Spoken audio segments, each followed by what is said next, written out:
அழகெல்லாம் ரெண்டாவது. ஃபஸ்ட்டு விஷயம் என்ன, ஒரு பொண்ணை பார்க்குறாங்க, பொண்ணு ரொம்ப இன்டெலிஜென்ட்டாக இருக்குப்பா. ஒரு காலேஜ் ஃபங்க்ஷனுக்கு போகிறாங்க, ஒரு இன்டர் காலேஜ் ஃபங்க்ஷனுக்கு. அங்கே போகும்போது ஒரு பொண்ணு ஸ்பீச் கொடுக்குது, பக்காவாக பேசுது, நல்ல ஃப்ளூயன்ஸ் இன் இங்கிலீஷ், தமிழ்லேயே கூட பேசிட்டோம், சூப்பராக பேசுதுப்பா, பொண்ணு நல்ல புத்திசாலியாக இருக்கேப்பா, எனக்கு ரொம்ப பிடிச்சிருக்கு அப்படின்ற ஒரு மைண்ட் வந்து சிங்க் ஆகும். அப்போ புத்திசாலித்தனம் மட்டும் போதுமா அங்கே மிதுனத்துக்கு அப்படின்னா அதெல்லாம் கிடையாதுங்க. நான் ஃபஸ்ட்டே சொன்னேன், மிதுனம் ரொம்ப டாக்ட்ஃபுல் பர்சனாலிட்டிஸ் அப்படின்னு சொல்லிட்டு. ராசி அதிபன் புதன் இல்லைங்களா? ஸோ இன்பில்ட்டாகவே உங்களுக்கு கொஞ்சம் கேப் மாதிரி தனோன்றது இருக்கும். எப்படி?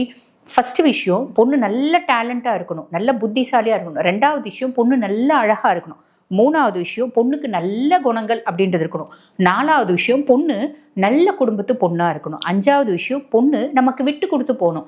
ஆறாவது விஷயம், பொண்ணு நம்மளை நல்லா பார்த்துக்கணும்.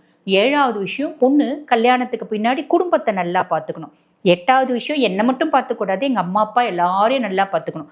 ஒன்பதாவது விஷயம், 4 பேருக்கு என் மனைவி ஒரு எக்ஸாம்பிளாக இருக்கணும்.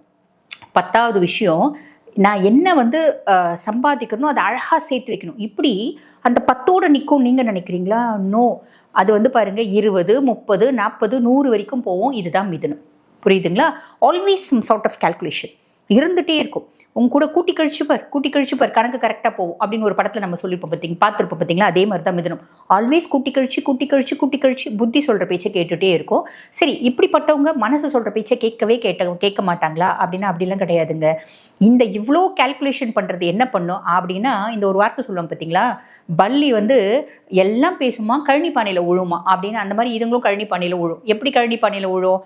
நல்ல பிள்ளைங்களா இதுங்க கால்குலேட் பண்ணி அதுங்க வந்து வேணுமா வேணாமான்னு அனலைஸ் பண்ணி விட்டுரும். கடைசியில் நேராக போய் என்ன பண்ணும்? விருச்சிகத்தை லவ் பண்ணும், மகரத்தை லவ் பண்ணும். இந்த விருச்சிகமும் மகரமும் ஒத்து வருமா மிதுனத்துக்கு அப்படின்னா ஒத்தே வராது.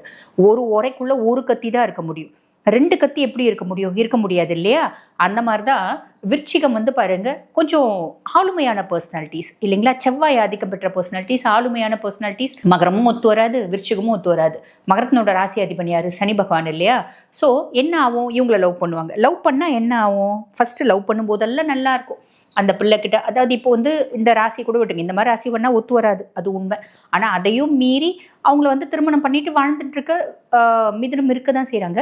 பட் பியாண்ட் தட் இப்படி கூட்டி கழிச்சு கால்குலேட் பண்ணுற பர்சனாலிட்டிஸ்க்கு கடைசியில் இப்படி போய் லவ் பண்ணுறதுன்னு தெரியாமல் போச்சு. ஒரு வார்த்தை சொல்லுவாங்களே, ஏன்பா என்ன பேசுகிற, நல்லா பேசுகிற, அதாவது எவ்வளோ நல்லா பேசுகிற, எவ்வளோ ஃப்ளூயண்ட்டாக பேசுகிற, எவ்வளோ டேலண்ட்டாக இருக்க, எவ்வளோ புத்திசாலியாக இருக்க, நீ பேசுறத எங்கே பேசணும்னு உனக்கு தெரியலையேப்பா அப்படின்ற கதை தான் மிதுனத்தோட கதை அப்படின்னு சொல்ல. நேராக போயிட்டு ட்ராப் ஆகிறதுக்கு நிறையவே வாய்ப்பு உண்டு. ஸோ இவங்களோட அதீத புத்திசாலித்தனம் இவங்களுக்கு சில நேரத்தில் அப்பா வந்து நிற்கும் அப்படின்றதும் உண்மை.